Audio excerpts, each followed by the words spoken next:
Hey guys, I just wanted to talk about a couple of things. One, just recently I've been thinking it's kind of funny, kind of sad, kind of ironic that these people going after the great mysteries of the world and trying to understand everything and by human knowledge or secret knowledge from the gods or secret spiritual wisdom or whatever, to decode the world and reach a higher understanding, blah, blah, blah.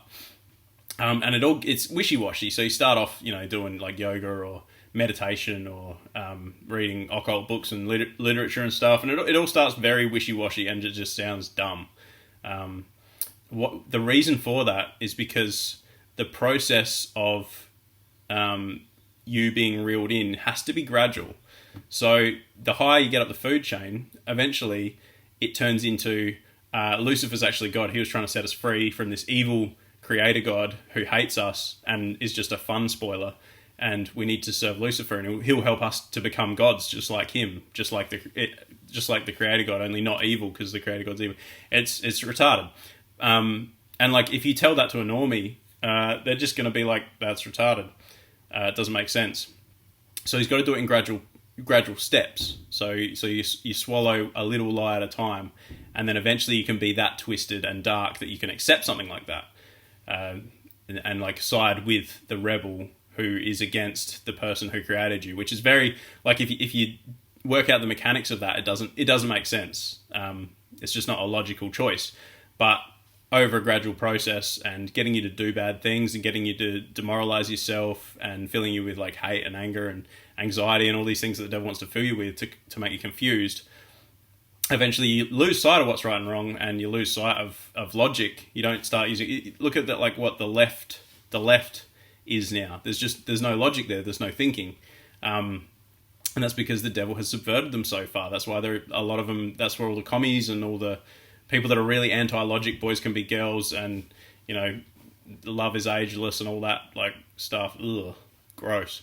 And anti-logic. And that's why you get a man in a ring beating the crap out of a girl and people cheering because it's a brave trans person who's putting this poor girl in a coma, or swimming laps and overtaking like the record holders and just breaking all the records, or lifting weights and breaking all the records. It doesn't make sense. It's not logical. But because they're being subverted, they're down that process of like the left-hand path that's just totally like warping their brains to anti-logic, anti-human logic.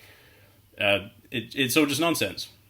So that gradual process, you end up getting to the top, realizing, Genesis was right all along, and it explained it in a very basic way that a child could understand. This enemy of God came along and was like, I can turn you guys into gods, all you got to do is follow me.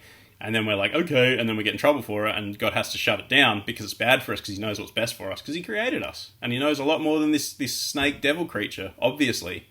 So anyway, that's that. I just thought that's a bit of an ironic thing. The next thing is healing from trauma. So I did heal from trauma, and most of us have some degree of trauma in our lives. I don't think it's healthy to hold on to it. I don't think it's healthy to make that part of your identity. I don't think it's healthy to, some people have like bragging sessions about how much they've endured and suffered and stuff. I think that's kind of dumb, and it doesn't seem to do you any good. So you don't want to focus on that stuff. You want to be at peace that it happened, and then you want to let it go. And there's a lot of people get sucked in. This is the connection. A lot of people get sucked into the New Age practices to heal from trauma specifically. So using psychedelics, meditation, yoga, that kind of thing, getting, in tune with your higher consciousness and astro traveling, blah, blah, blah. All that stuff can be used to heal trauma, right? And you get into like a dissociative state and then revisit the trauma and then endure it again. This is the same thing psychology does. The same thing like modern psychology does. It gets you to revisit it again. Kind of just makes it worse, doesn't really help you work through it much. Some people seem to, have good experiences with it. I never did. I went to counsellors and psychologists and even a Christian counsellor. Nothing seemed to help. So my path, the way that I healed from this trauma, was prayer. And I don't mean just a normal prayer. So this is the bit that I wanted to impart to you guys. I think maybe some of the reason God let me go through all that stuff was specifically to teach people how to let go of that trauma and move on. So I used to pray out in the desert, as a lot of you guys know. When I became Christian, I left a lot of dodgy stuff that was going on behind, became Christian, started praying, right? So I'm out in the desert praying by myself. But prayer by yourself is, I think, very important. That's what Jesus did. He went off to like groves and mountaintops and stuff to pray by himself. I think that's very important, and we need to do that as well. It just makes it more personal. You can be more open with God when you're totally by yourself, especially in nature. For some reason, that's what I find anyway. If you can find a spot in nature where there's no distractions, yeah, turn your phone off, obviously. So I was praying pretty early on in my Christian walk, and I was always holding on to all that trauma, always constantly holding on to the pain and just carrying it around with me. And you could see it in me. I was like angry and sad and like miserable. It was just obvious. And I think that came out in a lot of behaviors and the way that I like treated people and stuff like that. So then I just remember all that stuff coming back. Like I was saying when you deal with this the occult way, bringing all that stuff back up and like re-experiencing it. I had that when I was when I was talking to God, which is strange.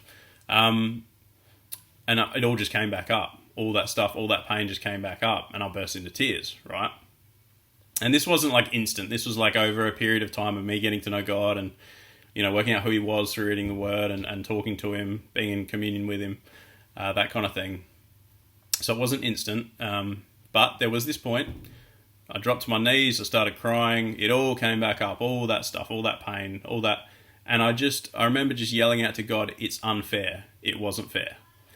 And at that point, it's hard to explain. It's kind of an experience more than like a way to do it like ABC. But God just, like, I felt that he was there and he pulled all that stuff off of me. So I felt the weight lift. And it was as if, like, symbolically he was like hugging me or like patting me on the head and just being like, it's okay, you can let it go. And I did. I let it all go. It all lifted off. Life wasn't perfect. It wasn't like a thing where everything just got perfect. That never seemed to happen for me. It seemed to be a gradual process that I'm still going through. So don't expect like a magic bullet or anything. But that was the point where things really started to shift for me. My mindset and the way I thought about the world, the way I perceived things, started to love people, which was impossible for me to that point. Started to soften up my heart a bit and, start thinking about this stuff and really searching myself and looking at myself honestly and evaluating things from a different perspective. And I believe that experience helped me to do that. And I'm still doing that today. So, yeah, hopefully that helps someone, guys. All the psychology and the New Age stuff, it just doesn't seem to help. But then an intimate relationship with your creator where you can talk to him openly like that, absolutely invaluable and changed who I was and has been changing who I was for the last 10 years or so. So, yeah, that's it. I hope it helps somebody. And, yeah, God bless. Send any questions you got about that stuff through. And, yeah, just be honest with God and be honest with yourself and try and get alone in nature. Seems to be helpful. Peace.